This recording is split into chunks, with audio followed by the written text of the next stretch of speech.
papier, nous nous retrouvons aujourd'hui pour un nouveau projet autour de ces fêtes de fin d'année. Et contrairement à ce que j'ai l'habitude de vous proposer, vous n'avez pas ici de prototype qui vous permet de voir ce que je vais vous proposer.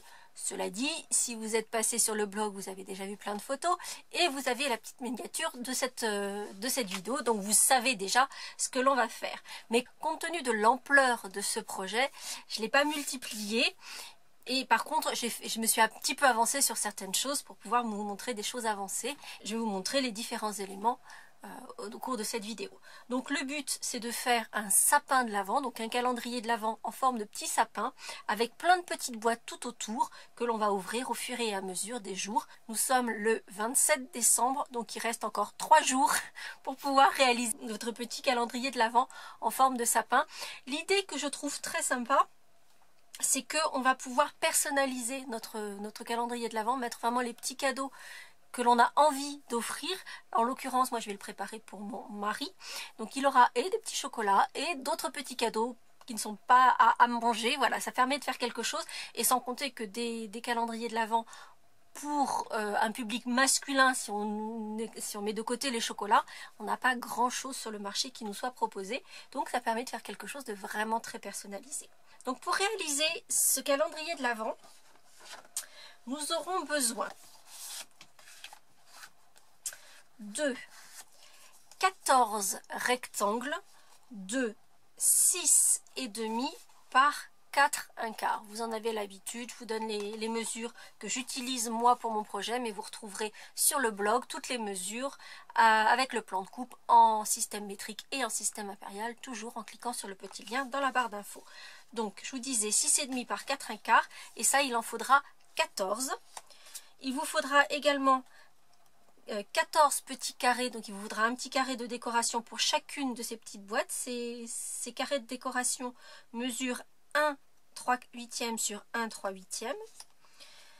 Pour les petites boîtes rectangulaires, il vous faudra 9 rectangles de papier qui mesurent 6,5 par 6. Et pour la décoration, il vous faudra un rectangle de 1/3/8 sur 1/7/8. Et pour le gros cadeau du 24 décembre, nous aurons besoin d'un rectangle qui mesure 9,5 par 8 1/4.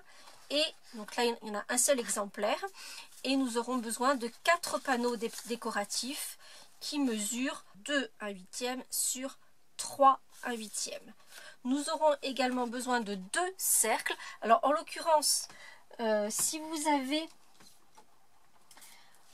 notre ancien set de matrices de découpe ronde qui ressemblait donc à ceci, où on a des ronds plus grands que le set que nous avons actuellement, vous allez pouvoir découper 2 cercles dans le plus grand cercle festonné. Si vous ne l'avez pas, vous prenez simplement un compas et vous allez découper 2 cercles de 12 cm de diamètre ou 4 3/4 de diamètre.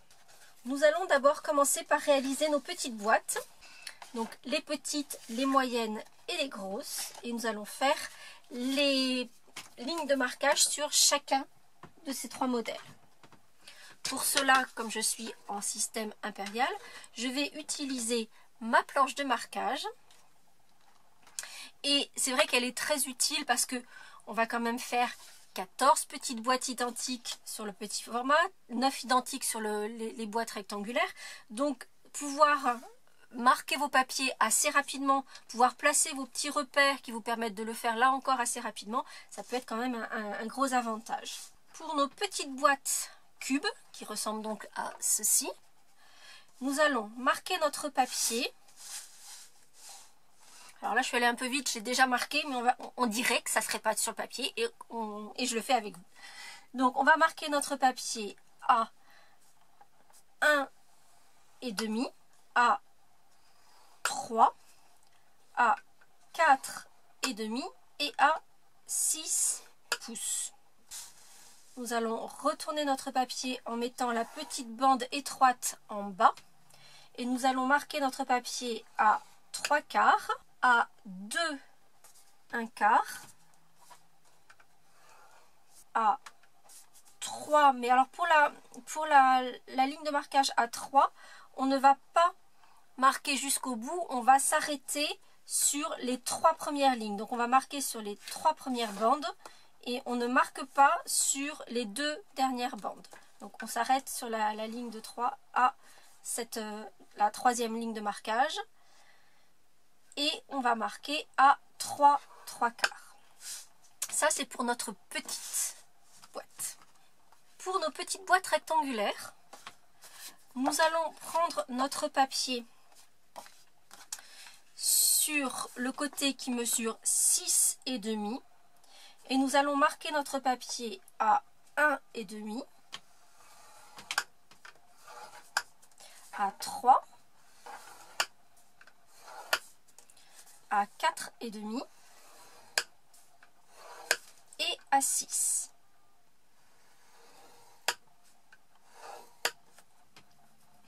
Nous allons retourner le papier, toujours en mettant la bande la plus étroite en bas. Et cette fois-ci, nous allons marquer notre papier à 1,5,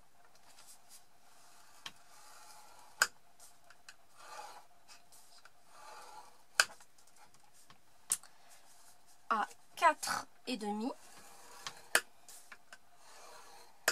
Une fois que ces marques ont été faites, on va revenir sur le côté à 6,5 et on a donc un grand rectangle au milieu, 2 carrés de part et d'autre et on va marquer à 5 uniquement sur les carrés qui sont de part et d'autre du rectangle. Donc on ne marque pas le grand rectangle mais on fait une petite marque à la marque 5 de chaque côté. Et donc ça c'est pour nos petites boîtes rectangulaires. Pour notre grande boîte rectangulaire qui viendra se placer tout en haut de notre sapin. Donc je vous le rappelle, ce morceau mesure 9,5 sur 8,25. Donc sur le côté 9,5, sur le grand côté, nous allons marquer notre papier à 2,25.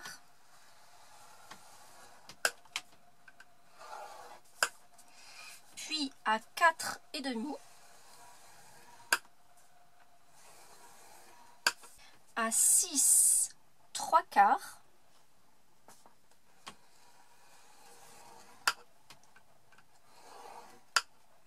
puis à 9. Là encore, on va retourner notre papier en mettant la petite bande étroite en bas. Et on va marquer notre papier à 2.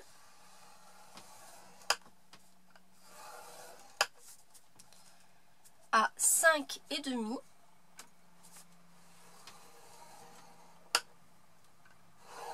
à 6,5, mais de la même façon on ne va pas marquer les deux derniers espaces. Donc on va s'arrêter ici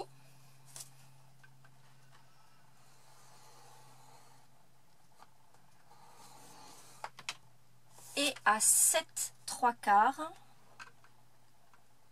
cette fois-ci sur toute la hauteur du papier. Nous allons ensuite faire quelques découpes. On va commencer par notre petite boîte cube. Je vais enlever ces morceaux là pour que vous puissiez bien voir ce qui se passe dessous.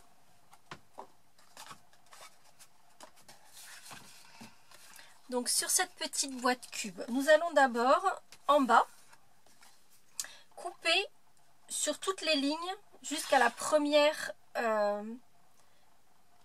ligne de marquage et nous allons marquer en biaisant un tout petit peu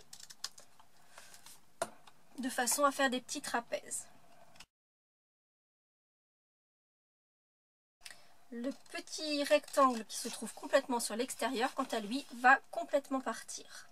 Et on va couper également en diagonale, en biais, sur la petite bande extérieure.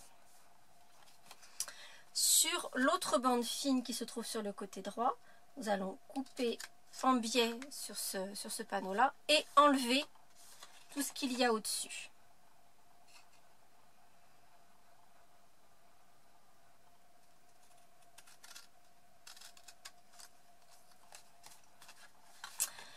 Nous allons découper. Alors sur ces panneaux-ci, ce que j'aime bien faire en fait, c'est simplement enlever l'épaisseur du trait de marquage, c'est-à-dire que je coupe droit, mais je coupe en enlevant une petite épaisseur de papier. Donc sur les trois, je vais enlever l'épaisseur de ma ligne de marquage. Si vous êtes pressé, vous pouvez juste couper sur la ligne de marquage. Si vous enlevez l'épaisseur, vous avez quelque chose qui sera plus propre. Donc le premier, on le garde intact. Le second, on va couper pour garder juste ce petit triangle. Le second, on va l'enlever complètement. Et le dernier, on va le couper sur la ligne de marquage supplémentaire pour ne garder que le premier rectangle. Sur ces deux petits rectangles, on va biaiser mais très légèrement. Vous voyez, ce que j'enlève, c'est à peine. Simplement, pour retenir en fait ces deux panneaux-ci, ce sont les panneaux qui viennent ici à l'intérieur et qui retiennent le couvercle pour pas qu'il rentre complètement à l'intérieur. Cela dit, il est nécessaire de les biaiser pour que le petit clapet rentre facilement dans la petite boîte.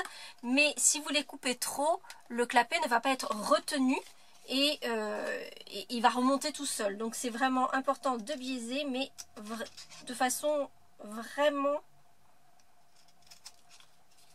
avec parcimonie. Pour le schéma de notre petite boîte rectangulaire, donc ça ici c'est pour notre petite boîte carrée. Pour notre petite boîte rectangulaire, nous allons couper de chaque côté, donc sur chacun des panneaux, en enlevant l'épaisseur comme vous voyez je l'ai fait ici.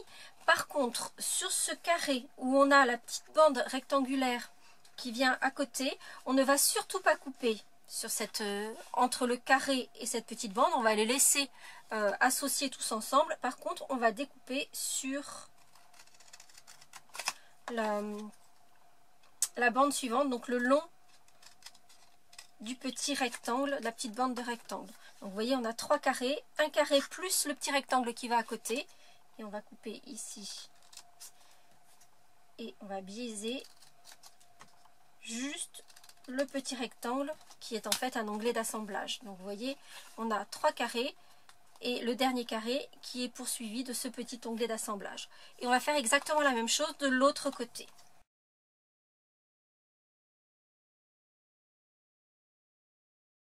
Pour obtenir ce schéma-ci pour nos petites boîtes rectangulaires. Pour terminer avec notre grande boîte du 24 décembre, nous allons commencer par enlever, donc ici on a une petite bande étroite, on ne va garder que la bande la plus large. Donc le petit morceau qui est ici et les deux petits morceaux qui se trouvent de l'autre côté, on va pouvoir les enlever en biaisant un tout petit peu sur l'intérieur.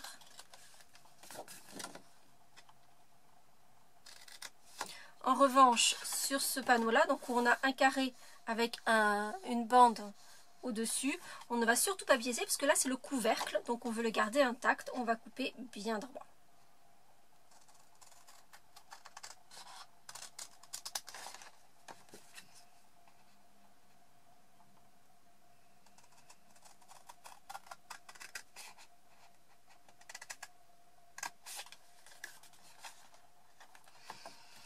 Comme pour la petite boîte, en fait on va faire exactement ce même schéma là, en plus grand, mais ça va être, et avec une boîte rectangulaire, mais ça va être exactement ce même schéma là.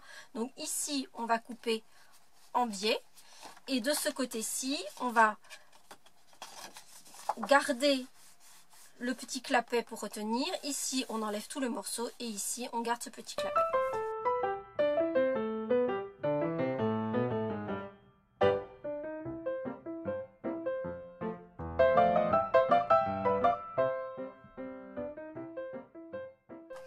Et donc ici vous voyez on a exactement le même schéma mais en plus petit.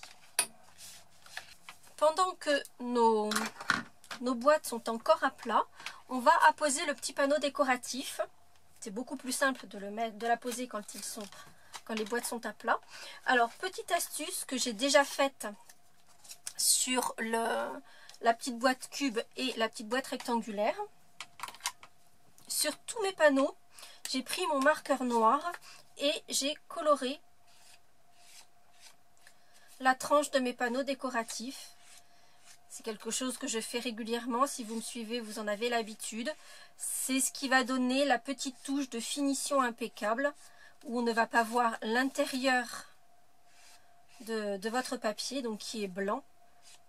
Donc là, on va colorier juste la tranche pour avoir quelque chose d'impeccable.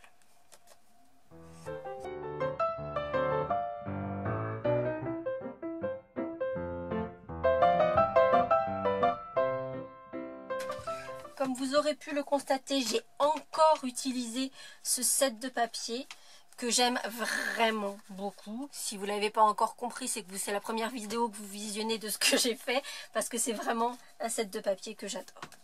Donc, pour la petite boîte rectangulaire et la petite boîte cube, le panneau décoratif va venir sur le couvercle. Donc c'est le panneau qui a le petit onglet à la suite. Ici. Faites attention éventuellement s'il y a un sens pour que toutes vos boîtes s'ouvrent du même côté et que par exemple pour les papiers qui ont un effet tricot, il y a vraiment ces petits V qui sont symptomatiques du tricot à essayer de mettre dans le bon sens. Quant à la grande boîte, en fait, nos panneaux vont venir faire tout le tour puisque cette boîte-ci va s'ouvrir par le dessus. Et donc, on va en mettre sur tout le tour. On n'en met pas sur le couvercle et vous allez comprendre pourquoi, parce qu'il y aura une autre décoration sur ce couvercle. Et je vais simplement utiliser ma colle multifonction pour apposer tous mes petits panneaux décoratifs.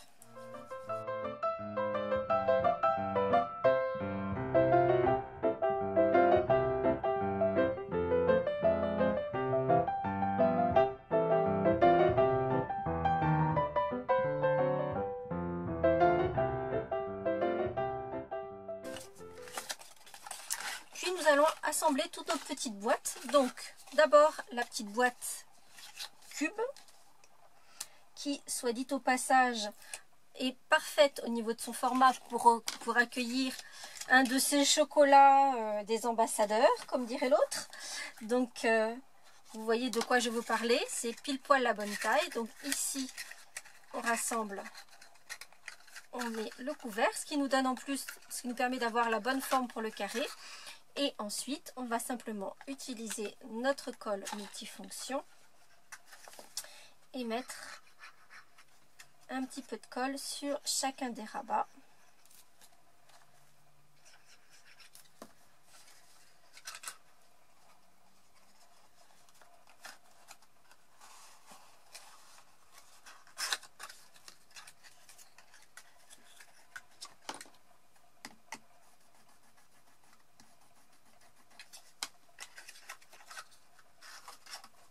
Et voici une petite boîte. Pour notre grande boîte du 24 décembre, c'est le même principe. Donc on va faire exactement la même chose.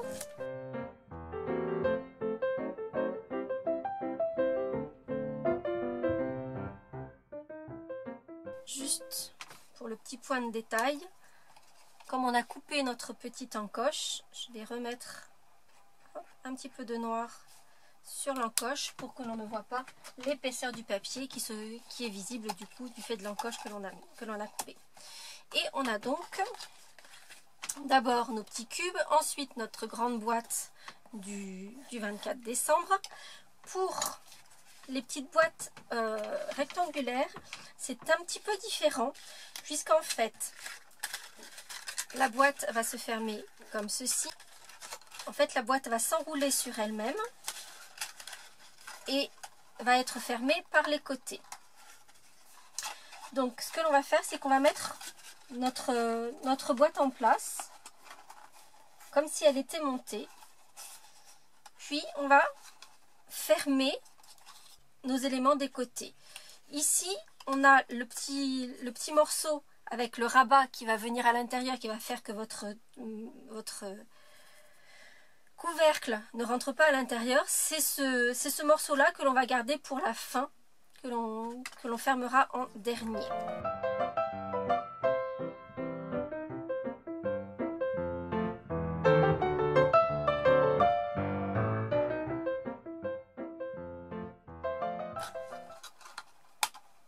Et voici donc nos 3 formats de petites boîtes.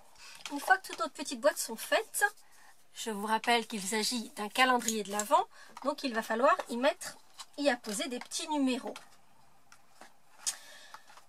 Pour ces numéros, j'ai utilisé ce set de tampons qui s'appelle tout simplement une date et où vous avez 2 sets des mois de l'année, donc écrit avec des écritures en capitale d'imprimerie ou avec une écriture cursive qui est très très jolie.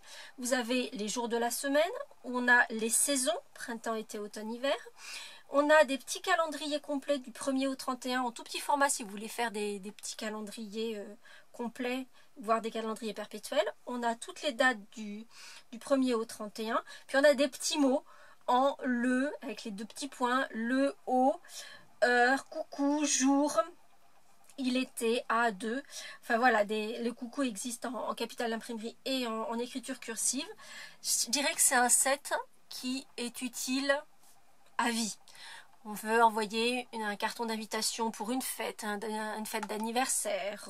Enfin voilà, à partir du moment où une date entre en ligne de compte, et également donc pour nos calendriers de l'Avent, on a vraiment tout ce dont on a besoin et on en a même plus que ça puisque on a 2 écritures, etc. Donc on a vraiment quelque chose de très très chouette.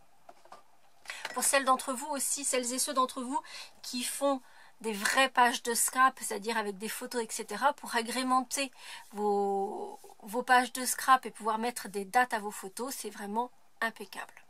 Nous allons donc réaliser nos petites dates avec ce set de tampons et je vais découper mes dates avec mon set de matrice forme à coudre, donc avec cette petite effet de couture que j'ai déjà utilisé parce que j'aime vraiment beaucoup l'effet que ça donne. C'est juste un cercle, mais il y a ce petit détail qui, je trouve, fait la différence sur un projet. J'ai donc préparé mes tampons. J'ai déjà passé mon petit coussin à embosser sur mon papier noir puisque je vais faire mes dates en argenté avec de la poudre argentée. Quand vous allez découper vos papiers pour les petites boîtes, il va vous rester des petites bandes comme celle-ci. Et en fait, les bandes qu'il vous reste sont juste parfaites pour découper vos petits cercles. Donc vous ne les jetez surtout pas, ça vous fait des bandes tout le long de votre papier. Et ce que j'ai fait, c'est qu'en fait, j'ai pris ma planche de marquage et j'ai marqué mon papier tous les 1/3. Donc ça me fait des petits carrés de 1/3 sur 1/3 grosso modo. Et c'est juste parfait pour découper mes petites dates. Et ça me permet aussi, quand je vais tamponner mes dates du mois de décembre sur mon papier, de savoir où positionner mes mois de décembre qui, vous voyez, rentrent pile poil. Il va même en rester un petit peu en dehors, mais c'est pile poil dans mes cercles. Je vais donc utiliser mon encre Versamark. Alors, j'ai déjà fait tous les précédents. Donc, juste au niveau organisation, j'ai tamponné par 2 à chaque fois. C'est-à-dire que j'ai fait 2 décembre, j'ai mis 2 chiffres, un de chaque côté de mon tampon, j'ai tamponné l'un, j'ai tamponné l'autre, j'ai mis ma poudre, mais je n'ai pas chauffé tout de suite. Donc j'ai mis ma poudre, comme ça mon encre ne sèche pas, je suis sûre que ma poudre va bien tenir. J'ai ensuite tamponné 2 carrés supplémentaires, mis ma poudre dessus, et une fois que tous mes petits carrés étaient faits, j'ai tout passé au pistolet à embosser pour faire fondre ma poudre. Ici je vais faire les 3 d'un coup, donc j'ai monté mes trois chiffres. Petite astuce également, ne mettez pas votre mois de décembre trop bas, puisqu'en fait il doit arriver quasiment au milieu de votre cercle.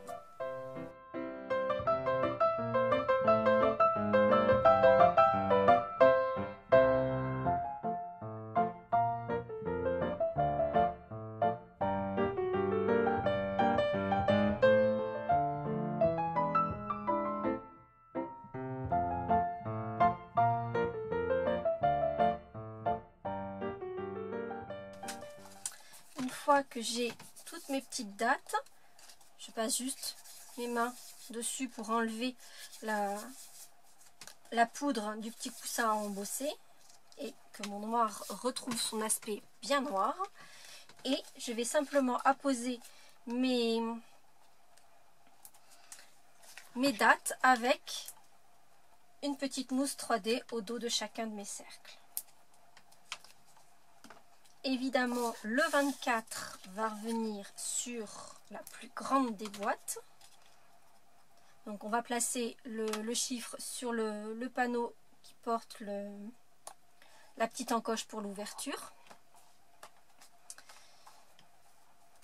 Pour les autres petites boîtes, à chaque fois, j'ai pris le parti, ça aurait pu être dans l'autre sens, mais en tout cas il faut prendre un parti. Donc j'ai mis toujours mes ouvertures sur la droite. Et donc, j'ai placé mes petites dattes de façon à ce qu'elles soient bien dans ce sens-là.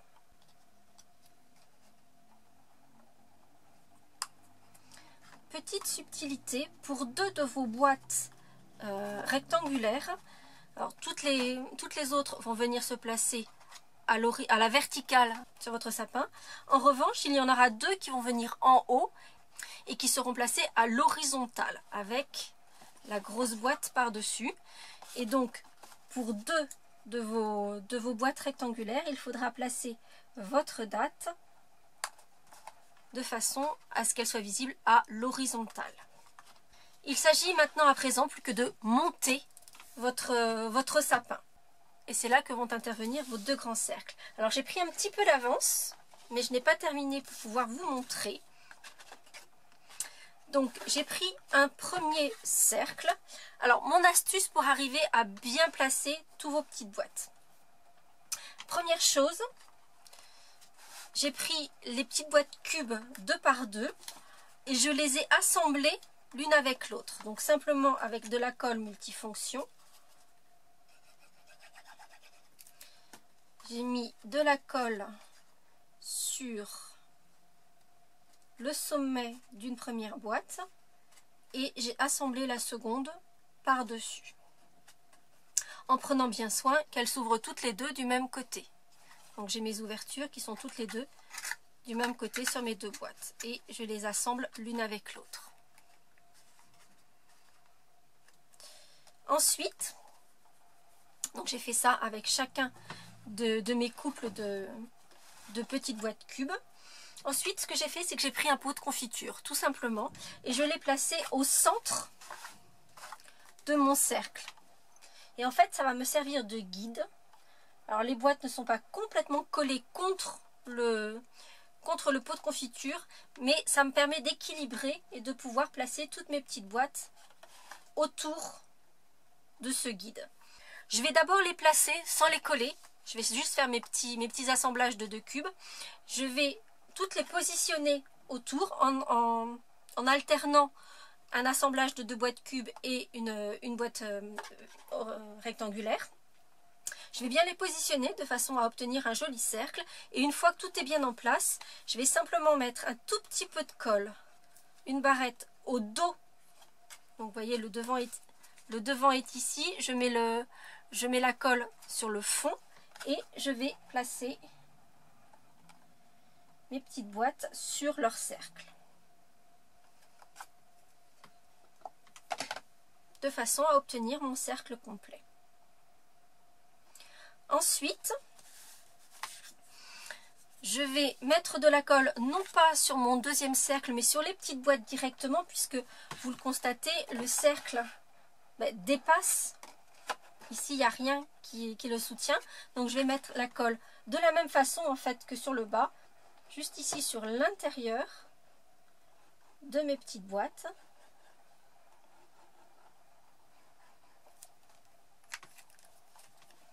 Et je vais placer mon cercle sur mes petites boîtes en essayant de le centrer au maximum.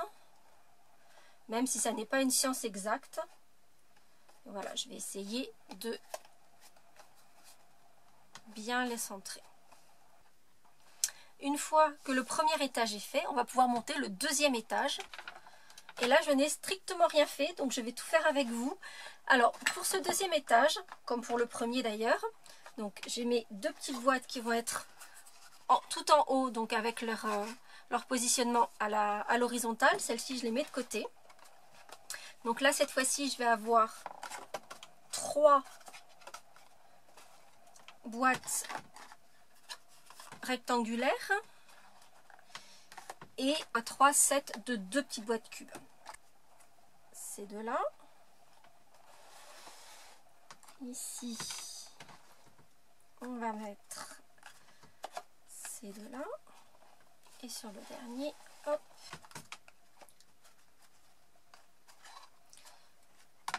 Donc comme je viens de vous l'expliquer, je vais assembler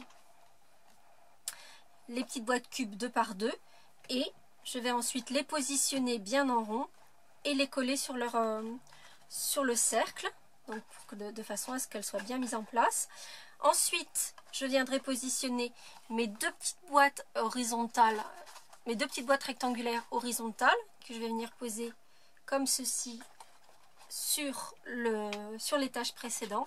Quant à la grande boîte, elle va venir par-dessus sur les deux précédentes.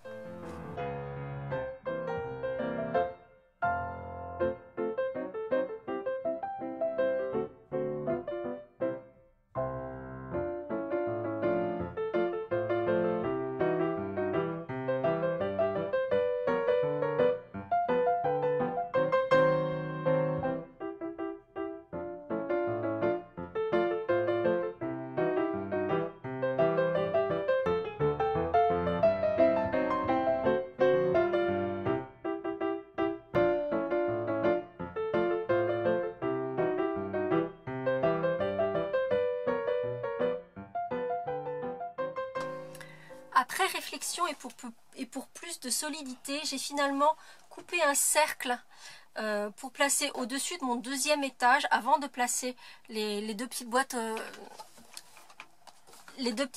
horizontales. Simplement pour qu'il y ait un peu plus de solidité, que ça tienne mieux. Ce cercle est découpé également avec le même set de dies que je vous ai montré tout à l'heure. Si vous ne l'avez toujours pas, c'est un cercle qui mesure 8 cm de diamètre et qui va permettre une meilleure stabilité pour votre sapin de l'Avent. Donc voici ce que nous obtenons.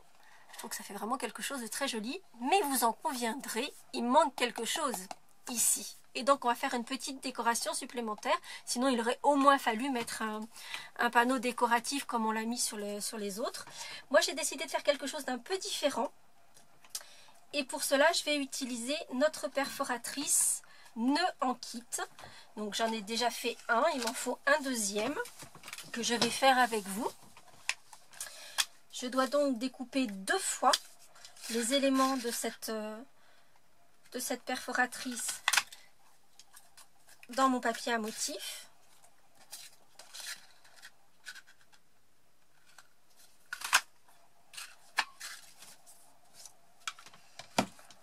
Puis, je vais utiliser de l'adhésif double face. Stampin' Up fait une petite vidéo où il préconise nos mini glue dots pour les assembler.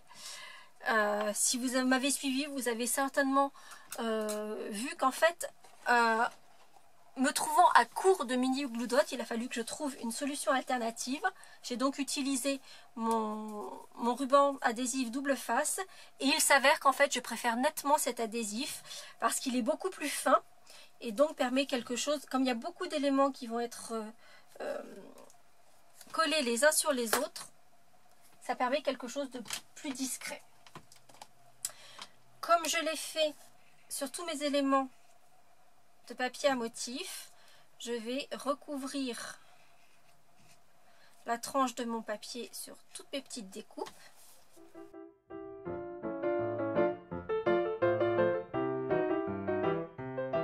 Je vais ensuite apposer de l'adhésif sur... Alors je n'ai besoin qu'un seul de ces petits rectangles, donc je vais en déposer au dos de ce petit rectangle. D'un côté, à l'intérieur des 2 morceaux de la boucle, et sur une des 2 boucles, je vais en positionner également sur le devant.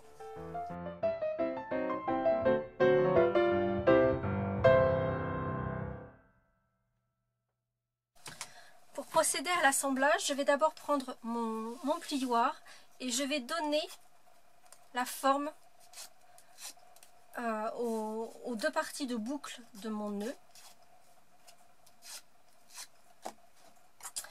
Puis je vais d'abord assembler chacune des boucles séparément. Et pour cela, alors vous pouvez utiliser soit un crayon, soit votre poinçon que je mets à l'intérieur de ma boucle, tout simplement pour qu'elle ne soit pas écrasée et qu'elle garde sa jolie forme. Je fais la même chose avec la deuxième boucle de mon nœud.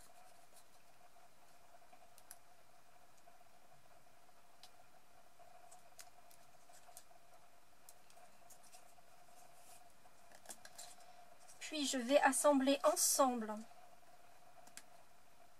nos deux boucles.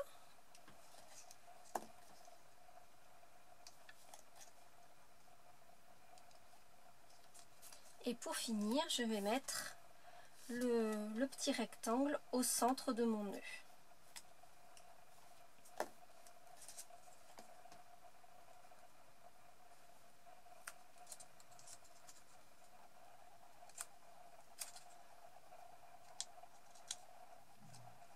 Et voici mon joli petit nœud.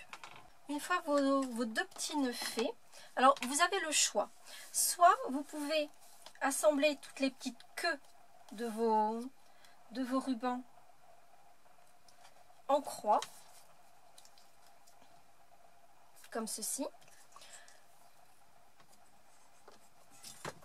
Assemblez vos deux petits nœuds en papier l'un avec l'autre. Cette fois-ci, je vais mettre un petit mini point de colle entre les deux.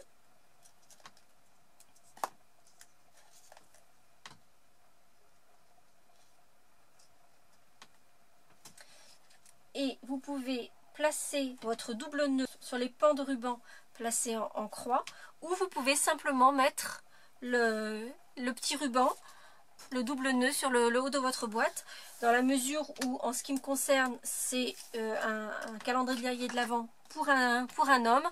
Je préfère garder un peu plus de sobriété et je ne vais pas mettre les queues des rubans, mais je vais mettre que le petit nœud.